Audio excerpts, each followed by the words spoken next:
This question here is one that I'm sure a lot of people are interested in because I'm always being asked to talk about China in World War II, right? And Fred Gershagen, our member here, asked the following. Hey, Julio, did China use military equipment from the United States like airplanes in its defense against Japan? Well, I'll explain it in a way that everyone likes, right? I'll explain it like this. Look, here, let me show you. I even left it here so you can see that China was actually the fourth biggest beneficiary of the Lend-Lease. Look, British Empire, Soviet Union, Free France, and China, right, with $1,627,000,000 right before Brazil. Brazil, which is fifth, received 370. But what I really want to show you is this map here. Look, this is the map of China in 1941 as the progress of the Sino-Japanese War was happening, right? And as you can see there, Japan already had control over a good part of Chinese territory. If we zoom in here, look, so you can take a look, this part of Manchuria had already been in Japanese possession for quite some time, right? And here, these markings that you see here are territories that were conquered in 1939, okay? 38, the solid line. 39, the dotted line. In fact, I teach a class that's much more complex than this, much denser than this, in our strategy and tactics course on the Pacific Campaign Map, okay? You'll find the link here in the description. If you want to join this new class, you can become an expert in the Pacific War, especially if you're a teacher, man. This is really useful for you, okay? So, as you can see, the Japanese had taken control of all the ports, the Chinese ports here in Asia, right? So it became kind of difficult for the Japanese and the Chinese to receive any kind of foreign military aid, and China didn't have much industrialization. It was extremely dependent on imports to keep its armed forces equipped, right? Properly equipped to fight the Japanese. The Japanese realized they wouldn't be able to take over all of China because it's a very large territory. So they decided to do the following. Let's attack where it hurts. They began attacking the ports, aiming to take control where it hurts most. This is where they get their supplies. They won't receive their supplies anymore. And it worked. It worked really well, right? Because in 1940, the guys managed to shut down the Haiphong to Hanoi Railway here, occupying the north of French Indochina, right? After France surrendered. And then there was only one little road left, man. This little road you're seeing here, look, the famous Burma Road, which is Burma. Burma, which starts from Yangon, goes through Mandalay and reaches Kunming in China. This was the only road the Chinese had to receive war supplies from abroad. And the Chinese had already received war supplies from the Soviet Union, from Germany, from Italy, from England, and finally also from the United States, okay? All these routes were being closed off, and it became increasingly difficult to receive these supplies because they bought from everyone. And in March 1941, something new happened, right? The big news was that the United States government approved the Lend-Lease program, a program for lending and leasing war materials, which was created to be an endless export route of war supplies to the United Kingdom for Churchill, okay? So they wouldn't need Congress to approve each export one by one. They gave a blank check, like a big stamp like this. Export whatever you want, okay? All right. So about a month, 45 days after the British signed the Lend-Lease, the Americans, the White House actually, Roosevelt, noticing how successful it was, everything was going well, said like, how about we double down? Let's include the Chinese and the French in this thing too.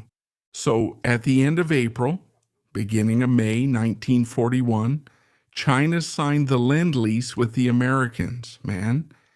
And then the port of Yangon here, look, in British Burma.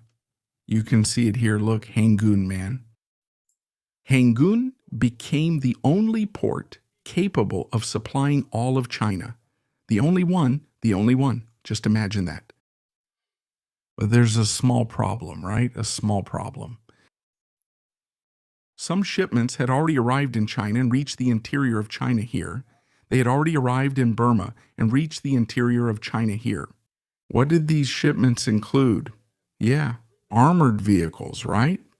Yeah, trucks, rifles, cannons, mortars, machine guns, all of that. And aircraft, okay? For example, here in the summer of 1941, a shipment of P-40B Warhawk arrived, right?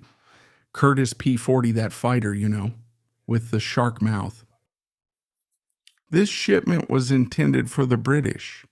It turns out that Washington decided to authorize the creation of a group of American mercenaries, fighter pilots, to fight alongside the Chinese in China. Right, this would be the AVG American Volunteer Group, which you at home know as the Flying Tigers.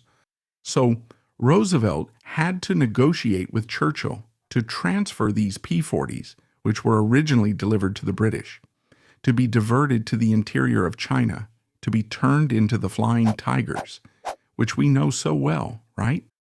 So then, the mercenary commander, right, was a retired Army general named Claire Chennault. Claire Chennault then becomes the commander of the Flying Tigers. And once Japan attacks Pearl Harbor in December 1941, Claire Chennault is recalled to active duty with the rank of Major General, and he is made commander of the new 14th Air Force, which is founded on Chinese territory. And along with Japan's entry into World War II, the Japanese offensive in the South Pacific will take place. In April 1942, what do the Japanese do? They take Burma here, expel the British and the Chinese expeditionary force that was up here in the country, right, in the north of the country, commanded by Joseph Steele. And then the Japanese close the Burma Road, they close it. From then on, for the next 3 years, 2.5 years actually, the Chinese could only be supplied by air. Here, look, leaving from these two fields here, Sadia and Lido, right, flying over the Himalayas to get to Chongqing, which was then China's capital.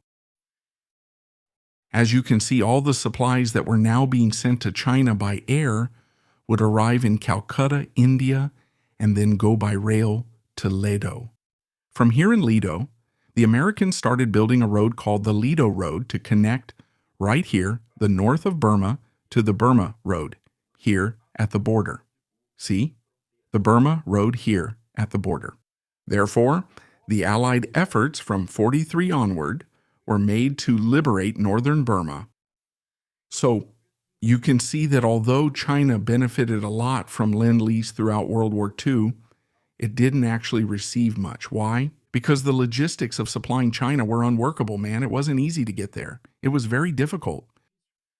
The supply capacity by air alone is very limited, and it ended up being prioritized, right? By whom? By Claire Chennault, the commander of the 14th Air Force, whom I mentioned to you, who used almost all the logistical capacity of this air route over the Himalayas, right, to supply his Air Force, to provide fuel, supplies, food, ammunition, everything, to the planes of the 14th Air Force.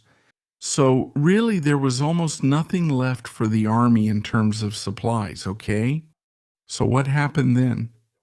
In December of 44, only in December of 44, right, when finally the mountains, the fronts, started to give way. It's that the Allies here in the north of Burma, right? They managed to capture from the Japanese here in December of 44, January of 45. They managed to capture the last territory linking up with the Burma Road that was still in Japanese hands, okay? And then, man, what's going to happen? What happens is that finally a land route, the Ledo Road, will be open to supply the Chinese starting in March of 45. The Ledo Road it will operate for just 2 months until Rangoon is liberated in May, and then Rangoon starts receiving supplies again through Mandalay to supply China. So China will only really receive supplies to rearm the army at the very end of the war, the very end of the war. And then other factors will make the Japanese start to retreat from the south here, from French Indochina, from southern China, to reinforce their positions in Manchuria. The non-aggression pact between Japan and the Soviet Union was broken in April. So from then on, the Japanese knew things would worsen in Manchuria and decided to reinforce the area, expecting the Soviets to come eventually. So man, that's it. A good part of the money that China received from the Lend-Lease was invested in construction materials. For the Ledo Road, right? It went into engineer units. Because in the end, China was cut off from the outside world for most of the war. So Chinese offensives during World War II were very limited because of this difficulty in supplying the Chinese army, okay? So yeah, like I told you, it's a situation that's quite unusual, right? China receives a lot of American supplies and will keep receiving them until 1946. By the way, just so you know. But they don't make much use of this American equipment in combat. And a good part of this American equipment goes to supply the Air Force, the 14th Air Force, which works together with the Chinese inside China. If you enjoyed this and want to learn more about military history, you have to buy my book, The Atom as a Weapon, which will tell you everything about the creation and use of atomic bombs in World War II, including a beautiful part about the Pacific War, here, right in the end, with the B-29S as the protagonists. This book is for sale at the WeClap store through the link in the description and the QR code on the screen. But if you want your signed copy here, with a dedication for you, just send an email to saladaguerra@gmail.com with your zip code so I can calculate the shipping.